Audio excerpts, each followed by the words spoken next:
नमस्कार दोस्तों, स्वागत है आपका अपना ही यूट्यूब चैनल टुडे एग्जाम पर।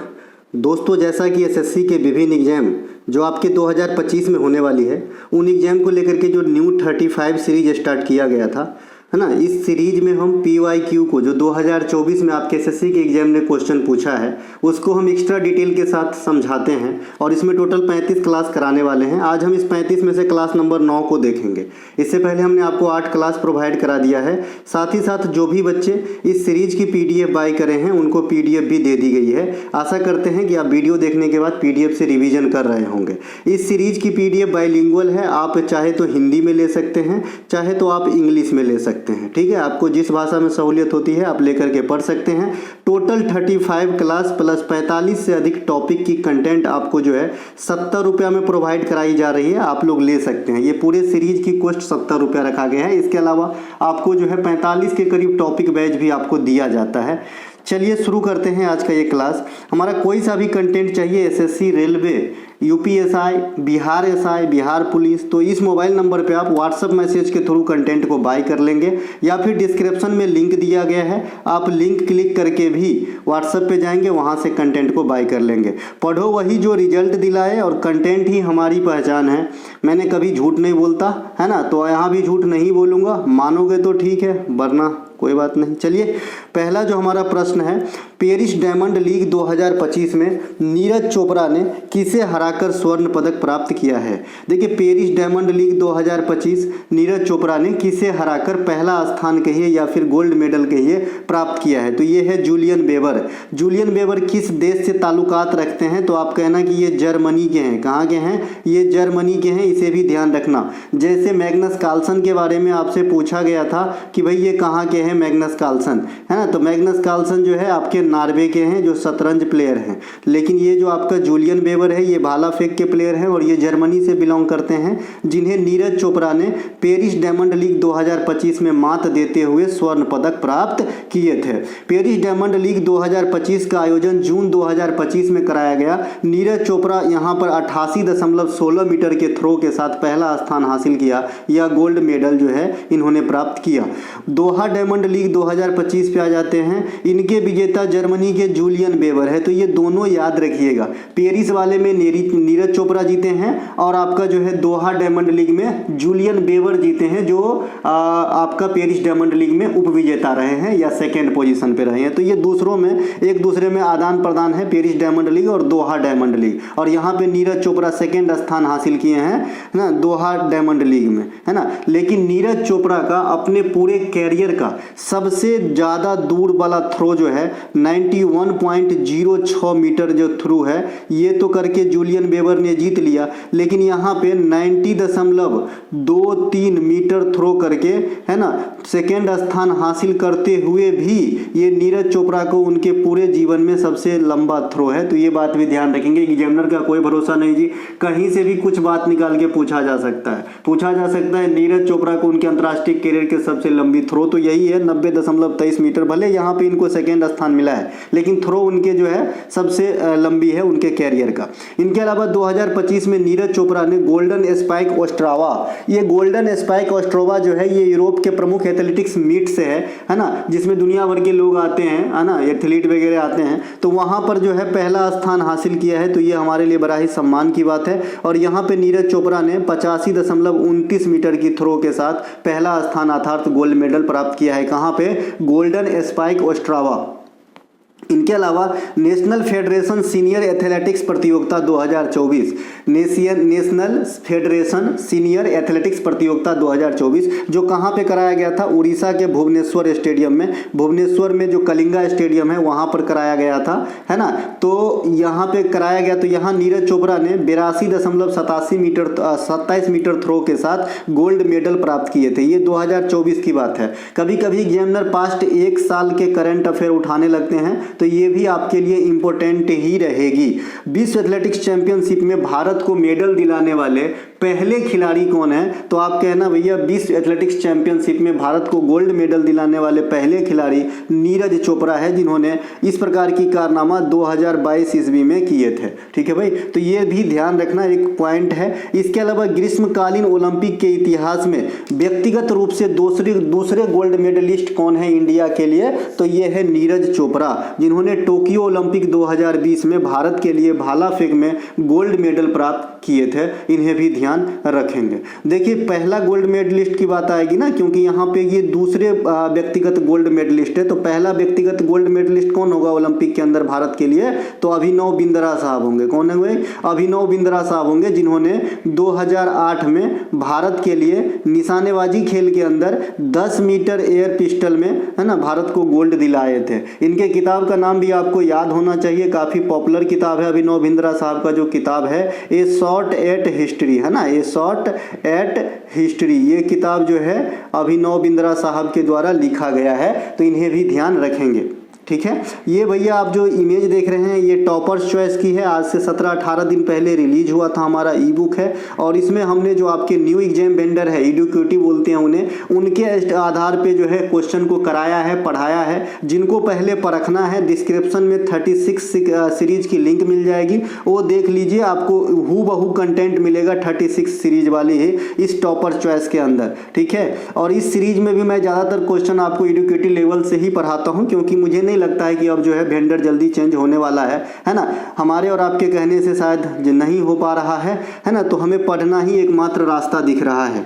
तेंदुलकर समिति के आधार पर गरीबी रेखा निर्धारण के लिए ग्रामीण क्षेत्रों में प्रति व्यक्ति प्रति माह ... है ना रुपया माना गया है। देखिए तेंदुलकर समिति हो, रंगराजन समिति हो, अलग समिति हो, है ना, ये सभी के सभी का जो संबंध है, जो रिलेशन है, वो गरीबी रेखा निर्धारण करने से है। अलग अलग तरीके से दिए, लेकिन सभी का जो लास्ट फोकस्ड है वो गरीबों को निर्धारण करना है। ठीक है, तो तेंदुलकर समिति ने जो ग्रामीण एरिया है वहां पे इन्होंने मासिक रूप से 816 रुपया व्यय करने वाले आदमी को जो है, इससे कम व्यय करने वाले को गरीबी रेखा से नीचे रखे, और ये एक पैमाना मतलब यहाँ पे फिक्स किए कि भाई 816 रुपया जो है पैमाना रहेगा ग्रामीण इलाका में, है ना। इसको अगर आप पर डे के हिसाब से, यहाँ पे लिखा है प्रति व्यक्ति माह, है ना, व्यक्ति प्रति माह, अगर इसको पर डे के हिसाब से करेंगे तो 30 से भाग दे देना, जो है 26-26 रुपये के करीब आएगा मेरे ख्याल में। एक सेकेंड, हाँ सही है।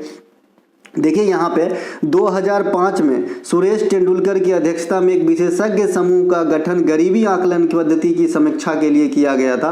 इसीलिए हम इन सभी लाइन को स्किप करते हुए सीधे गरीबी आकलन बोल देते हैं। ये 2005 में आया था, लेकिन इन्होंने अपना रिपोर्ट जो है 2009 में सौंपी थी। कब सौंपी थी, है ना, 2009 में इन्होंने अपना रिपोर्ट सौंपी थी, है ना। यह रिपोर्ट जीवन निर्वाह व्यय पर आधारित था। इस पॉइंट को भी याद रखिएगा, क्योंकि ये सीजीएल पूछ चुके हैं इस पार्टिकुलर पॉइंट को कि जो सुरेश तेंदुलकर समिति गरीबी रेखा निर्धारण के लिए गठित किया गया था, तो उनका स्टाइल क्या था। तो भैया ये जीवन निर्वाह व्यय पर आधारित इनका रिपोर्ट था कि भाई इतने खर्च करेंगे, उस हिसाब से ये डिसाइड करते हैं गरीबों को। ठीक है, तेंदुलकर समिति के अनुसार 11-12 के लिए राष्ट्रीय गरीबी रेखा ग्रामीण क्षेत्रों के लिए 816 रुपये प्रति माह और शहरी क्षेत्रों के लिए 1000 रुपये प्रति माह जो है डिसाइड किया गया था। शहरी क्षेत्रों के लिए पर डे के हिसाब से 32 रुपया मान लीजिएगा, क्योंकि 1000 को 30 से भाग देंगे, लगभग 32 के समथिंग आएगा। ठीक है, तो ये आधार है 2011-12। इस पे देख के डरना नहीं है कि इतना पीछे का क्यों पढ़ा रहे हो, यही पूछेगा। ठीक है भाई, तो ग्रामीण के लिए 816 और शहरी के लिए 1000 रुपया। रंगराजन समिति का गठन 2012 में किया गया था, है ना। अब थोड़ा निर्लज हो जाता हूँ मैं भी, भैया लाइक कर दो यार, बहुत मेहनत लगते हैं बनाने में, है ना। और सही बोलो, सवेरे से अभी तक खाना नहीं खा पाया हूँ, सरस्वती साक्षी, सिर्फ आपके इस काम के पीछे, और शायद खा भी नहीं पाऊंगा क्योंकि 4 बजे से नौकरी पे जाना है। ठीक है, तो भाई इसकी थोड़ी सी जो है कद्र कर लो यार। हाँ चलो, रंगराजन समिति का गठन 2012 में किया गया था। इस समिति ने जून 2014 में अपनी रिपोर्ट सौंपी थी। इस समिति ने 2011-12 की कीमतों पर दैनिक प्रति व्यक्ति व्यय शहरी के लिए 47 रुपया तय किया है, जो आपका तेंदुलकर समिति 32 रुपया तय किए थे, और ग्रामीण के लिए इन्होंने 32 रुपया तय किए थे, जो आपके तेंदुलकर कमेटी के अनुसार लगभग 26 रुपये थे। तो यहाँ पे आप फर्क डिफरेंस भी देख सकते हैं। कितना भी कथन के रूप में पूछ ले, जानकारी होनी चाहिए, आप उड़ा दोगे, कोई दिक्कत नहीं है।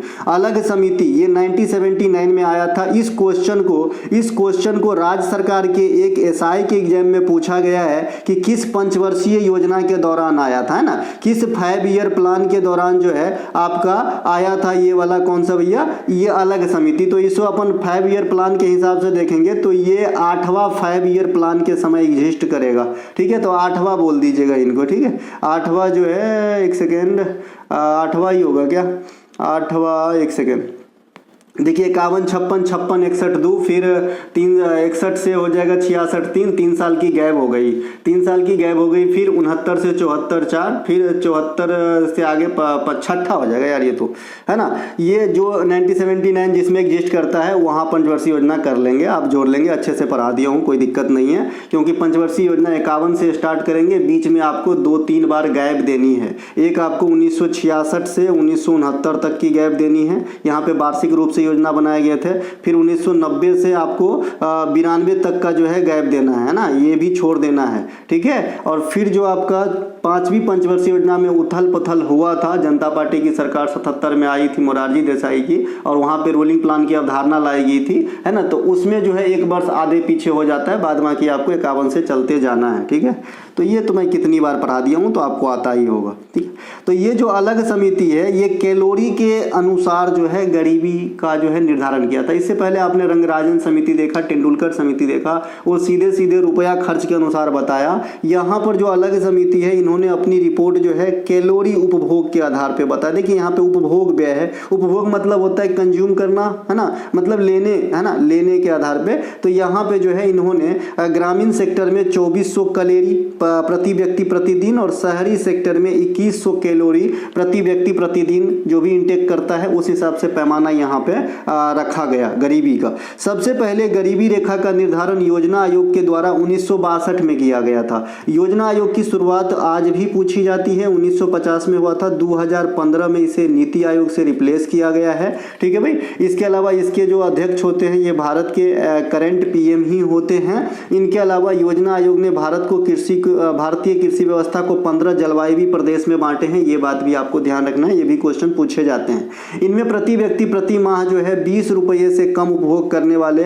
को गरीबी रेखा के नीचे माने जाने का सुझाव दिया गया। जो पहली बार आपका गरीबी का निर्धारण योजना आयोग के द्वारा 1962 में किया गया था, तो वहाँ पे जो पैमाना है वो 20 रुपया तय किया गया था प्रति व्यक्ति, है ना।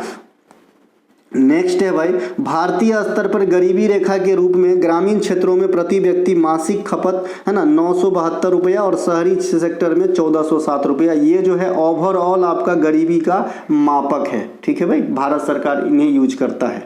नेक्स्ट हम चलते हैं आगे। इसके अलावा मैंने आपको बताया था, है ना, हेड काउंट अनुपात जो है गरीबी रेखा निर्धारण के लिए इस्तेमाल में लाए जाने वाली पद्धति है। कल ही पढ़ाया था, जो रेलवे वाली क्लास है वहाँ पे पढ़ाया था, है ना। मैं सिंगल पढ़ाता हूँ तो थंबनेल जो है वो तो देखबे कीजिए, लेकिन सभी क्लास इंपॉर्टेंट है, बहुत कम पढ़ाता हूँ, सप्ताह में 2-3-4 दिन अधिक से अधिक पढ़ाता हूँ, तो आप जो है देखिए, फायदा ही फायदा है। खेल के संदर्भ में निम्नलिखित में से कौन सा कथन सही नहीं है, पूछ रहा है। पहला स्टेटमेंट है आपका, पहला स्टेटमेंट है कि भारतीय खेल प्राधिकरण स्पोर्ट्स अथॉरिटी ऑफ इंडिया प्रधानमंत्री कार्यालय पीएमओ के अधीन आती है। दूसरा स्टेटमेंट है प्रथम खेलो इंडिया पैरा गेम की शुरुआत 2024 में हुआ था। ये दोनों के दोनों स्टेटमेंट रॉन्ग है ना, तो यहाँ पे दोनों के दोनों कथन गलत हो जाएंगे। आइए, भारतीय खेल प्राधिकरण जिसे स्पोर्ट्स अथॉरिटी ऑफ इंडिया या साई कहते हैं, SAI, है ना, इसकी स्थापना 1984 में किया गया था, और ये वर्तमान समय में भारतीय युवा मामले एवं खेल मंत्रालय के अंतर्गत आता है, न कि पीएमओ कार्यालय के अंतर्गत आती है, ठीक है। यह वर्तमान में भारत के खेल मंत्री इसमें तो आता ही है, वर्तमान समय में जो है भारत के खेल मंत्री कौन है, मनसुख मांडविया। इस संस्था के अध्यक्षता जो है भारत के प्रधानमंत्री के द्वारा ही किया जाता है, इनका कोई फिक्स अध्यक्ष नहीं होता, लेकिन जो है इसमें पदेन अध्यक्ष के तौर पे प्रधानमंत्री ही रोल अदा करते हैं। पहले खेलो इंडिया पैरा गेम का आयोजन 2024 में न होते हुए 2023 के लास्ट में हुआ था और दिल्ली में करवाया गया था। इस प्रतियोगिता के लिए मस्कट, जिसे अपन शुभंकर कहते हैं, वो उज्ज्वला नाम का एक गोरैया के नाम पे रखा गया था। प्रथम संस्करण के विजेता हरियाणा राज्य रहे थे। इस वर्जन की सेकेंड खेल भी हो चुके हैं, यानी दूसरा पैरा खेलो इंडिया भी हो चुका है ना। खेलो इंडिया पैरा गेम 2025 दूसरा बार है, सेकेंड एडिशन है, ये भी हो चुका है। इसमें विजेता कौन रहा है? हरियाणा रहा है। और मज़े की बात है कि ये पहले के जैसा दिल्ली में ही करवाया गया है, सेकेंड एडिशन, दूसरा संस्करण भी। पहले खेलो इंडिया बीच गेम, ये बीच जो है, बीच मतलब पानी के किनारा वाला बीच है, तो ऑब्वियसली किसी बीच वाले स्टेट या यूटी में होगा। तो ये आपका दीव में करवाया गया है, दमन और दीव होती ना दीव, तो वहाँ पे करवाए गए हैं। और यहाँ पे विजेता रहा है मणिपुर। एक एक मोती है बच्चे, अच्छे से सुनना, एग्जाम में काम आवेगा। खेलो इंडिया यूथ गेम 2025 का आयोजन ये बिहार में हुआ है। बिहार के 5 शहर बताए थे, आप लोग कमेंट करना जिनको भी याद हो ईमानदारी से, बिना गूगल पुगल किए, क्योंकि मैंने ये बहुत बार जोर डाल के आपको बताया था। इस पैटर्न पे क्वेश्चन पूछे जाते हैं शहरों को छांटने में, वे यहाँ पे नहीं हुआ, तो 5 को हुआ था, याद रखिएगा। इसके अलावा मैंने आपको बताया था कि बिहार के अलावा जो खेलो इंडिया यूथ गेम 2025 है, ये दिल्ली में भी कुछ खेल कराए गए जो बिहार में फैसिलिटी अवेलेबल नहीं थी, जैसे साइकिलिंग वगैरह के। इनके अलावा मैंने आपको बताया था कि खेलो इंडिया यूथ गेम में सबसे सफल टीम अब तक का कौन है? महाराष्ट्र है, जिन्होंने कितनी बार पदक जीते हैं, मतलब पहला स्थान लाए हैं, तो 5 बार लाए हैं। इंटर कॉन्टिनेंटल कप 2024 फुटबॉल का आयोजन तेलंगाना के हैदराबाद में कराए गए, तेलंगाना के हैदराबाद में कराए गए, जहां विजेता रहा था सीरिया, उप विजेता रहा था मॉरिशस। 2023 में इंटर कॉन्टिनेंटल फुटबॉल कप का आयोजन भुवनेश्वर में किया गया था। तो ये कुछ एक आपके खेल बिंदु से प्रश्न था, इसे ध्यान रखेंगे। अब जब मैं आपके PYQ देखता हूं 2024 में पूछा गया, तो यकीन मानिए 25 में से 4-5 क्वेश्चन ही मुझे लगता है कि पढ़ाने लायक है, बाद बाकी मेरे बच्चे के लिए हलवा है। तो इसीलिए मैं अपने तरफ से भी क्वेश्चन ऐड करता हूं, ताकि आने वाले एग्जाम में आपको और ज़्यादा सहूलियत हो, ठीक है। इनके अलावा आमेर का किला 16वीं शताब्दी में किस शासक के द्वारा बनवाया गया था? अब ये मैं थोड़ी आपको पढ़ाऊंगा, संविधान संशोधन की आर्टिकल क्या है, कार्यपालिका का प्रधान क्या होता है, लू किस राज्य में चलती है ना, बिहार में अधिकांश किस प्रकार की मिट्टी पाई जाती है, भारत में अधिकांश किस प्रकार की खेती की जाती है, पश्चिमी घाट में की चोटी कौन सी नहीं है। ये सब कोई क्वेश्चन है जी टूडे एग्जाम के बच्चों के लिए, सब तो लल्लू क्वेश्चन है भाई, हवा में उड़ता है ना। तो ये सब तो जरूरत नहीं है, ये तो ऐसे ही हो जाएगा, है ना। ये कोई भी हमारा एक ई बुक पढ़े होंगे, फंडामेंटल वाला ही पढ़े होंगे, बेसिक पैरासीटामोल 500, तो वहीं से ये सब चीज़ ऐसे ही उड़ रहा होगा, ठीक है। चलिए, राजा मानसिंह प्रथम इसका आंसर है भैया, है ना। क्या होता है कि चैनल छोटा है और मैं बात जो बोलता हूँ थोड़ा बड़ा है, वो इनटेक नहीं होता होगा आपको, लेकिन जो सच है वो तो मैं बोलना नहीं छोड़ पाऊँगा, इसके वजह से तो झूठ बोलना स्टार्ट नहीं कर दूँगा।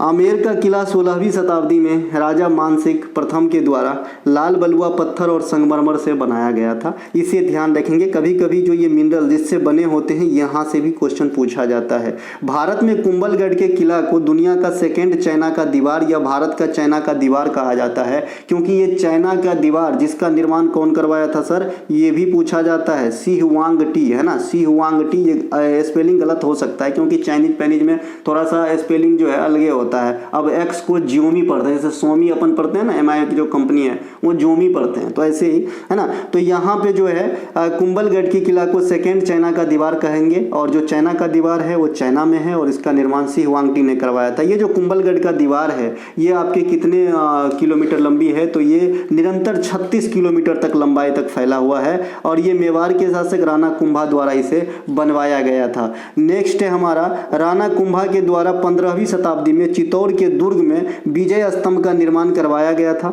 मालवा के सुल्तान मोहम्मद खिलजी के ऊपर विजय प्राप्त करने के उपलक्ष्य में, कभी कभी ये भी पूछते हैं कि किसके उपलक्ष्य में बनवाया, जैसे अकबर ने फतेहपुर सिकरी के अंदर बुलंद दरवाजा बनवाया, तो क्यों बनवाया, तो इसीलिए यहाँ पे मैंने ये इंक्लूड कर दिया हूँ कि क्यों बनवाए राणा कुंभा साहब चित्तौड़ में विजय स्तंभ। इनके अलावा जयपुर में महाराजा जयसिंह सेकेंड के द्वारा 1727 ईस्वी में बनवाया गया था। जो जयपुर शहर है उसको एस्टेब्लिश कौन करवाए थे, तो जय सिंह सेकेंड, और कब करवाए थे, तो 1727 में। बाद में क्या हुआ कि जय सिंह सवाई जय सिंह सेकेंड के जो पोते थे जिनका नाम था आपका सवाई प्रताप सिंह, इन्होंने जयपुर शहर में ही 1799 ईस्वी में इन्होंने हवा महल का निर्माण करवाया, जो एक 5 मंजिली इमारत है, और इनके वास्तुकार का नाम याद रखिए लालचंद, ठीक है। और इस महल में टोटल 953 झरोखे हैं, छोटे छोटे खिड़कियां हैं, ठीक है। इनके अलावा गुजरात विजय के उपलक्ष्य में अकबर के द्वारा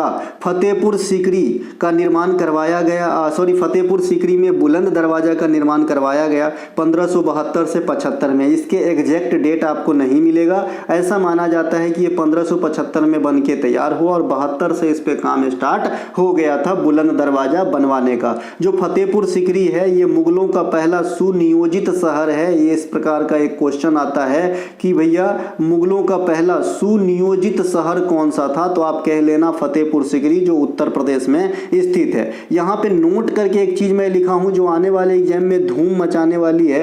यूनेस्को के भारत के 44वें धरोहर के रूप में एक साथ मराठा साम्राज्य से जुड़े हुए, शिवाजी से जुड़े हुए 12 किलाओं को जो है एक साथ ऐड करने की मान्यता मिल गई है। ये 12 किलाएं यहाँ पे आप देख सकते हैं, सलहेर है, शिवनेरी है, लोहगढ़ है, खंडेरी है, रायगढ़ है, राजगढ़ है, प्रतापगढ़ है, सुवर्णदुर्ग है, पन्हला है, विजय दुर्ग है, सिंधु दुर्ग है और आपका जो है यहाँ पे गिंजी है ना, गिंजी। ये यहाँ पे सभी के सभी किला महाराष्ट्र में है, लेकिन जो गिंजी या जिंजी किला है ये आपके तमिलनाडु में है। ये सभी 12 किला को यूनेस्को में 44वें धरोहर के रूप में ऐड कर लिया गया है। 43वें क्या था, असम का मोईदाम, 42वें क्या था, मंदिर स्मारक समूह और 41वें क्या था, शांति निकेतन। ये सब ध्यान रखेंगे, ठीक है। इसके अलावा हमारा भारत सरकार के द्वारा प्रदान किए जाने वाले पद्म अवार्ड के संदर्भ में इनमें से कौन सा कथन सत्य है, आपसे पूछ रहा है। वर्ष 2025 के लिए कुल 23 महिलाओं को पद्म अवार्ड से सम्मानित किया गया है ना। वर्ष 2024 के लिए टोटल 132 पद्म अवार्ड बांटे गए। उपयुक्त दोनों कथन आपका सत्य है। 2025 में 23 महिलाओं को जो है पद्म अवार्ड दिया गया है और 2024 में टोटल पद्म अवार्ड में कौन कौन से आता है सर, पद्मश्री, पद्म भूषण और पद्म विभूषण, ये तीनों मिला के जो है 2024 में 132 अवार्ड बांटे गए थे। देखिए एक बात यहाँ पे गांठ बांध लीजिए, अगर किसी को पद्म अवार्ड कंबाइंड रूप से मिला है तो उसे एक ही अवार्ड काउंट किया जाएगा। जैसे पासवान दंपति को मिला था पद्मश्री 2024 में, तो वहां पे 2 काउंट नहीं होगा, एक ही काउंट होगा, ठीक है भाई।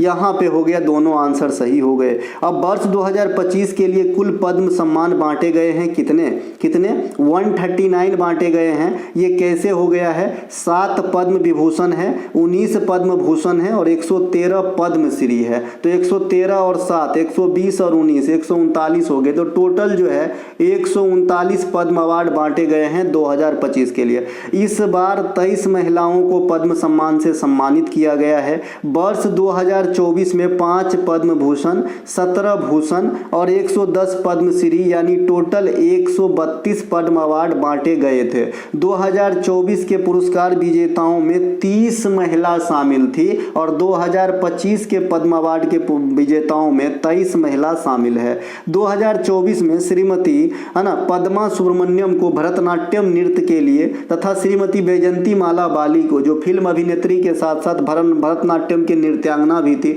तो इनको जो है पद्म विभूषण से सम्मानित किया गया था। वैसे पद्म विभूषण से सम्मानित ज़्यादा आदमी को किया गया था, जैसा कि आप यहाँ पे देख रहे हैं 5 आदमी को किया गया था, लेकिन जो कला का सेक्टर है वहां से ज्यादा क्वेश्चन आता है, इसीलिए मैंने यहाँ पे दोनों कला के सेक्टर वाले को बता दिया है। इनके अलावा चिरंजीवी को भी मिला था, वो तो ऐसे ही आप मार दोगे क्योंकि वो हीरो है ना। इनके अलावा वर्ष 2024 के लिए पद्मश्री से सम्मानित कुछ कलाकार तथा उनसे संबंधित कृत। अब यहाँ पे देखिए जो पद्मश्री दिए गए 2024 में, खतरनाक नाम और खतरनाक काम, तो यहाँ पे आपके एग्जाम में आएंगे। खतरनाक कहने का मतलब पॉपुलर, फेमस है ना। देखिए उर्मिला श्रीवास्तव जी को दिया गया था। ये कजरी लोक गायिका है, मिर्जापुर उत्तर प्रदेश से बिलोंग करती है और इन्हें पद्मश्री दिया गया 2024 के लिए। अली मोहम्मद और गनी मोहम्मद, ये मोहम्मद बंधु राजस्थान के मांड लोक गायन से संबंधित है और इन्हें 2024 में पद्मश्री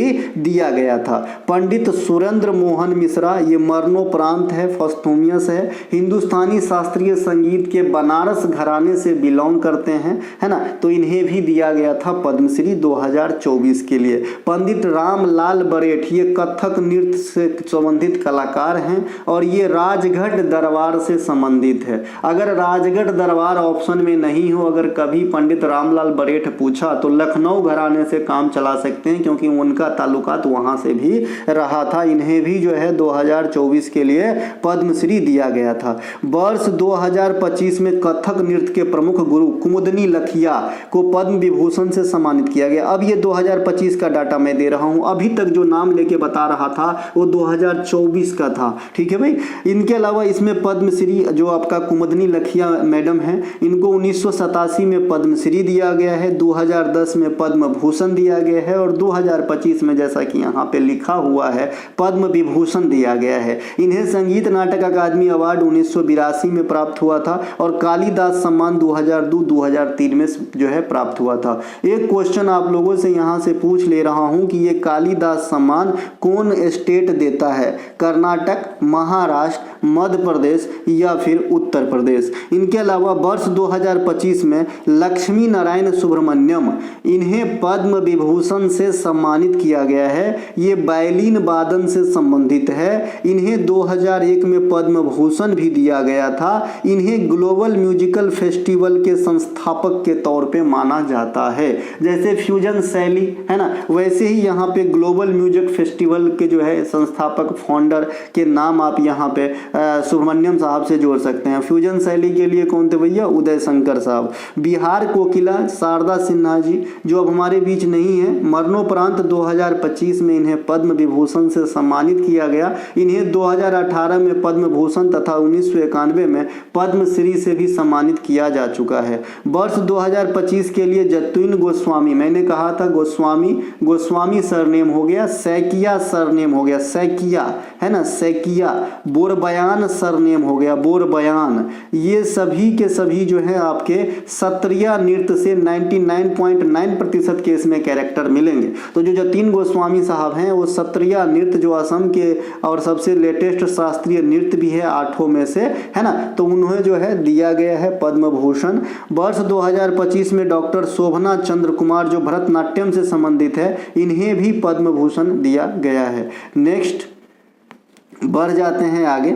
अगला है हमारा कि भारत के किस स्मारकीय स्थल में मगन निवास, हृदय कुंज और विनोबा मीरा कुटीर स्थित है? ये कौन सा महल है जहाँ पे ये तीनों प्रकार की चीज जो है एस्टेब्लिश्ड हैं? तो ये साबरमती आश्रम में आपको जो है मगन निवास भी देखने को मिलेंगे, हृदय कुंज भी मिलेंगे और विनोबा मीरा कुटीर भी मिलेंगे। ठीक है भाई, है ना भाई। अंबानी के एंटीलिया तो सब जानते हैं, ये है रियल एंटीलिया सब, तो इन्हें भी जानिए। ठीक है। गांधी जी के द्वारा 12 मार्च 1930 ईस्वी को सविनय अवज्ञा आंदोलन की शुरुआत अहमदाबाद स्थित इसी साबरमती आश्रम से किया गया था। ठीक है। नमक सत्याग्रह आंदोलन में महिलाओं की भागीदारी के लिए गांधी जी को राजी करने वाले महिलाओं में कमला देवी चट्टोपाध्याय और सरोजनी नायडू इत्यादि प्रमुख थे। ये दोनों का नाम याद रखिएगा। इनको दूसरे लैंग्वेज में पूछा जा सकता है कि 1930 के दांडी मार्च में गांधी जी के साथ निम्नलिखित में से कौन सी स्वतंत्रता सेनानी महिला भी पार्टिसिपेट की थी?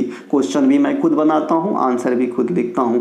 मोहित गोयल का शिष्य हूं ना, इजाद खुद करना पड़ता है चीजों को, कब तक रगड़ोगे दूसरे के चीजों को। ठीक है भाई, तो ये आंसर रखना, ये दोनों नाम याद रखना। इनके अलावा वर्ष 2021 से लेकर 23 तक भारत सरकार के द्वारा आजादी का अमृत महोत्सव मनाया गया, जिसकी शुरुआत इसी साबरमती आश्रम से किया गया था। और आपको याद रहना चाहिए कि ये 15 अगस्त 2023 तक जो है मनाया गया था। ठीक है। 12 मार्च 2021 से स्टार्ट हो गए, 15 अगस्त 2023 तक चलाया गया था। महात्मा गांधी ने महाराष्ट्र के वर्धा में 1936 में सेवाग्राम आश्रम की स्थापना भी किए थे, इन्हें भी ध्यान रखेंगे। टोल्स्टॉय फॉर्म, ये काफ़ी इंपॉर्टेंट है कई लिहाज से। ठीक है भाई, देखिए टोल्स्टॉय फॉर्म जो है ये महात्मा गांधी, है ना, दक्षिण अफ्रीका में पहला आश्रम यही टोल्स्टॉय फॉर्म के नाम से 1910 में स्थापित किए थे। ठीक है भाई। अगर आपसे पूछा जाए कि भाई गांधी जी का पहला सत्याग्रह कहाँ हुआ,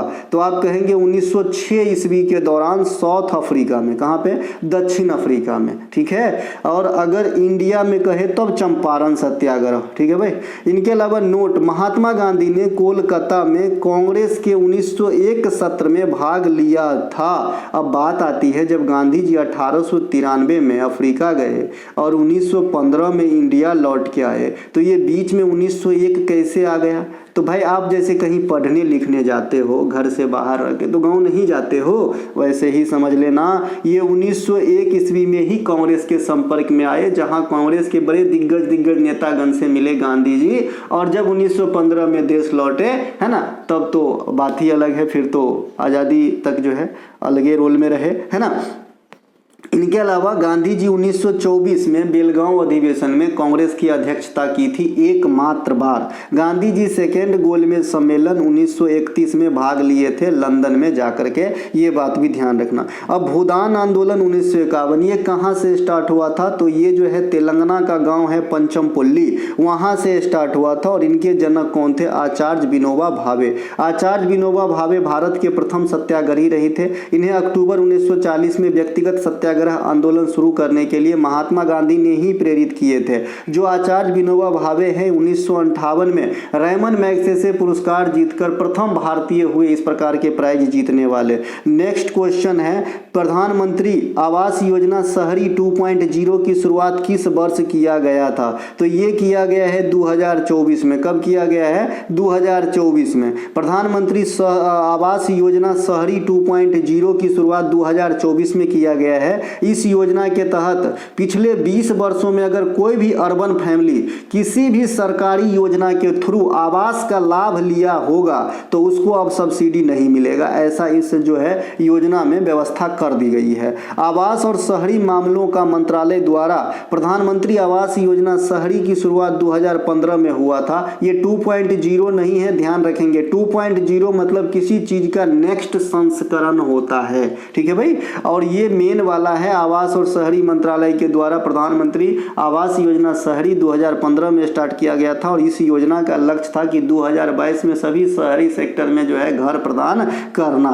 नेक्स्ट है भैया प्रधानमंत्री आवास योजना ग्रामीण, है ना, PMAYG। इसे 2016 में स्टार्ट किया गया था, और इस योजना का लक्ष्य भी 2022 तक सभी के लिए घर था। इनके अलावा स्वच्छ भारत मिशन अर्बन 2.0, ध्यान रहे, स्वच्छ भारत मिशन अर्बन 2.0, इसकी शुरुआत जो है 2021 में किया गया था। कब किया गया था? 2021 में किया गया था, जबकि स्वच्छ भारत मिशन की योजना जो है इसकी शुरुआत 2 अक्टूबर 2014 को किया था। तो पिछला MTS में आपसे पूछा था किस राजनेता के स्मृति में, है ना, स्वच्छ भारत मिशन स्टार्ट किया गया था? तो गांधी जी। नेक्स्ट है भैया हमारा, निम्नलिखित बीमारियों के संदर्भ में कौन सा कथन सत्य नहीं है? स्टेटमेंट पहला है कि पेलाग्रा जो होता है नियासिन के कमी से होती है ना, सही कह रहा है ये। स्टेटमेंट 2 है कि एनोरेक्सिया नर्वोसा एक प्रकार का विकार है जिसमें शरीर का वजन बहुत बढ़ जाता है, ये दूसरा गलत है। एनोरेक्सिया नर्वोसा एक प्रकार का जो है उन्माद है, फोबिया है, जिसमें शरीर की वजन बढ़ने से बहुत डर होता है, और यहाँ तक कि लोग खाना पीना भी त्यागने को तैयार हो जाते हैं, जबकि ये कोई वास्तविक बीमारी नहीं है, एक प्रकार का इल्यूजन है, भ्रम है, ठीक है भाई। तो यहाँ पे स्टेटमेंट 2 रॉन्ग होता है। एनोरेक्सिया नर्वोसा एक बीमारी है, बीमारी कह सकते हैं लेकिन है नहीं, जिसमें व्यक्ति को मोटा होने से डर इतना हावी हो जाता है कि वह खाना पीना लगभग छोड़ देता है और उसका शरीर बहुत पतलू सिंह हो जाता है, मेरे जैसा। मोटापा एक ऐसी स्थिति है जिसमें शरीर की अत्यधिक वसा फैट जमा हो जाती है, ये तो खैर बोलने की जरूरत ही नहीं है। बस आपको शरीर की जो मोटापा है उसके जो मापक पैमाना है उसे क्या किस में मापते हैं? तो BMI इंडेक्स में मापते हैं। BMI इंडेक्स से SSC क्वेश्चन पूछता है। BMI इंडेक्स का सूत्र मैंने आपको बताया था कि वजन आपका केजी में होना चाहिए और बट्टा लेंथ का स्क्वायर होना चाहिए, लेकिन ध्यान रहिए लेंथ आपका मीटर में होना चाहिए। यही है आपका BMI index, body mass index, ठीक है भाई। इससे मोटापा जो है कैलकुलेट किया जाता है और पता लगाया जाता है कि भाई ग्रोथ और लंबाई के हिसाब से इसकी मोटापा कहीं ज़्यादा तो नहीं है, ठीक है भाई, क्योंकि मोटापा ज़्यादा होगा तो आप फ्यूचर में अब बीमारियों के शिकार हो सकते हैं, ठीक है। जैसे मान लीजिए किसी आदमी का 50 kg वेट है और उस आदमी का जो है मान लीजिए कि 1.5 मीटर हाइट है सर, तो है ना, तो इसको हम 50 कर लेंगे और 1.5 गुने 1.5 कर लेंगे, 15 225 2.25 हो जाएगा। और इसको हम भाग दे देंगे, 2 से देते भाग तो 25 के करीब होता और 0.5 ज़्यादा है तो ये हमारे 21 के करीब आ जाएगा। काट के देख लीजिएगा, मैथ हमसे बेहतर होगा। अब यहाँ पे देखिए विटामिन A को अपन रेटिनॉल कहते हैं, इसके कमी से जो भी आँखा की रोग होती है, आँख की रोग होती है, ये आपका होगा जीरोप्थेल्मिया रतौंधी, त्वचा भी होती है वैसे, लेकिन आँख की रोग के लिए फेमस है। जीरोप्थेल्मिया है, रतौंधी है ना, मोतियाबिंद है। ये सब बीमारी जो है विटामिन ए से होगा, कमी से होगा। विटामिन B1 इसे थायमिन कहते हैं, बेरी बेरी होता है। बर्निके सिंड्रोम भी होता है। इनके अलावा विटामिन B2 राइबोफ्लोविन कहते हैं इसे, इसके कमी से आपका जो है बहुत सारे बीमारी होती है, जिसमें ग्लोसाइटिस बहुत ज़्यादा पूछा जाता है। विटामिन B3 है ना, इसके कमी से अभी मैंने आपको बताया ना, ये स्टेटमेंट में रखा गया था, पेलाग्रा बीमारी होता है ना। विटामिन B3 को अपन निकोटिनिक एसिड भी कह देते हैं या नियासिन भी कहते हैं। विटामिन B5 इसे पेंटोथेनिक एसिड कहते हैं, है ना। इसमें थकान, कमजोरी, एनीमिया भी हो सकती है, ब्लड की कमी हो सकती है। विटामिन B6 जो है एनीमिया इससे के कमी से भी होती है, पैराडॉक्सिन कहते हैं। विटामिन B7 त्वचा का जो है मतलब चमक अलग हो जाती है, रेसे वगैरह आने लगते हैं। विटामिन B9 यहाँ भी एनीमिया, और विटामिन 12 की कमी से भी एनीमिया। तो एनीमिया क्या होती है सर? ब्लड की कमी होती है। तो बहुत सारे विटामिन जो है ब्लड की कमी, विटामिन की कमी से ब्लड में कमी आ सकती है। इसीलिए जो है विटामिन B कॉम्प्लेक्स दे दिया जाता है डॉक्टर के द्वारा एक एक्स्ट्रा में, कि भाई ये तो दवाई खाओ, साथ में 2 मुन्ना सवेरे शाम इसको भी लेते रहना। इसके अलावा विटामिन C जो है, इसके कमी से स्कर्वी होता है, मसूरों से खून आने लगते हैं। इनके अलावा त्वचा संबंधित बीमारी भी होगा विटामिन C से। विटामिन D के कमी से हड्डी संबंधित बीमारी होती है, ऑस्टियोमलेशिया, रिकेट्स वगैरह। विटामिन E के कमी से जो है आपका क्या होता है, जनन क्षमता में कमी आती है। और विटामिन K के कमी से जो है ब्लड क्लोट होना कम हो जाता है शरीर के अंदर। इनके अलावा जो जल में घुलनशील विटामिन है और वसा फैट सोल्युबल विटामिन है, तो जल में घुलनशील विटामिन B और C है। बाद में की जो भी विटामिन है वो फैट में सोल्युबल है, वसा सोल्युबल है, उन्हें भी ध्यान रखेंगे। BCCI के द्वारा CK Naidu lifetime achievement award फरवरी 2025 में किसे दिया गया है? VVI कर लेंगे, ये सचिन तेंदुलकर को दिया गया है। जो ये अवार्ड है जो CK नायडू के नाम पे दिया जाता है, ये लाइफ टाइम अचीवमेंट के लिए दिया जाता है BCCI के द्वारा। सचिन तेंदुलकर को दिया गया है वर्ष 2024 के लिए, लेकिन इसकी वितरण जो है 2025 में फरवरी महीना में किया गया है। सचिन तेंदुलकर को भारत रत्न 2014 में इन हैंड रिसिप्ट हुआ था, लेकिन जो सचिन तेंदुलकर को भारत रत्न दिए जाने की घोषणा हुई थी वो 2013 में हुआ था। सेम इसी प्रकार से ये जो आपका CK नायडू ट्रॉफी अवार्ड है, ये है तो 2024 के, लेकिन मिला है 25 में। उसी प्रकार से भारत रत्न की जो घोषणा है सचिन साहब के रिटायरमेंट 2023 के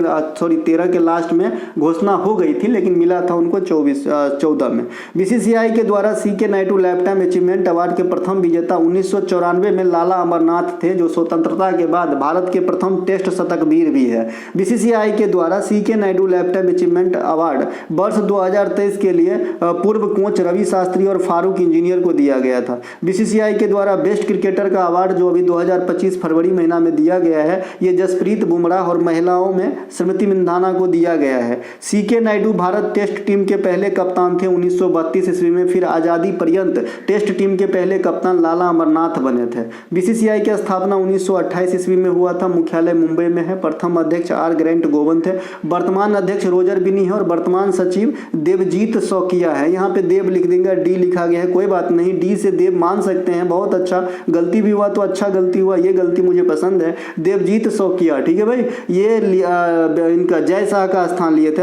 वर्ष 2024 के लिए ICC cricketer of the year Jasprit Bumrah है। ICC cricketer of the year को एक अवार्ड दिया जाता है जिसका नाम है sir Garfield Sobers trophy award. ये पुरुष वाला जो वर्ष के सर्वश्रेष्ठ क्रिकेटर होते हैं उनको दिया जाता है, और जो महिला होती है वर्ष के सर्वश्रेष्ठ क्रिकेटर उनको रिचेल हैहो फ्लिंट अवार्ड दिया जाता है। तो अभी रिचेल हैहो फ्लिंट अवार्ड के जो करंट धारक हैं वो है अमेलिया केर। कहाँ से बिलोंग करती है? न्यूजीलैंड से बिलोंग करती है। नेक्स्ट क्वेश्चन है, निम्नलिखित में से जैन धर्म तथा बौद्ध धर्म के संदर्भ में इनमें से कौन सा कथन सत्य नहीं है? देखिए, जैन धर्म के अनुयायियों के लिए कृषि करना निषिद्ध, प्रोहिबिटेड थे क्या, यानी मना था क्या? ऋग्वेद में 3 जैन तीर्थंकर ऋषभदेव, महावीर और अष्टनेमी का नाम मिलते हैं। देखिए, पहला स्टेटमेंट आपका बिल्कुल राइट है, जैन धर्म में जो है कृषि करना भी जो है निषिद्ध बताया गया है। लेकिन जो दूसरा स्टेटमेंट है ये बिल्कुल गलत है, और तीसरा स्टेटमेंट पढ़ना बाकी है। बौद्ध धर्म से संबंधित स्तूप के सबसे ऊपरी भाग को तोरण कहते हैं, क्या ये भी गलत है? तोरण तो प्रवेश द्वार होता है। तो दूसरा और तीसरा गलत है, पहला को छोड़ के, तो यही आपका आंसर होगा।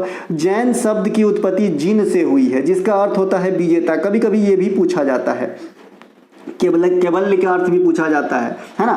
इसके अलावा ऋषभ देव जैन धर्म के प्रथम तीर्थंकर हुए। जैन धर्म के संस्थापक इन्हें माना जाता है, परंतु जैन धर्म के वास्तविक संस्थापक के रूप में भगवान महावीर को जाना जाता है, जो जैन धर्म के 24वें तीर्थंकर हुए। ठीक है। इनके अलावा भगवान महावीर का जन्म 540 ईसा पूर्व में बज्जी साम्राज्य के कुंडग्राम बिहार में हुआ था, इक्ष्वाकु वंश में। ये क्षत्रिय कुल से बिलोंग करते थे।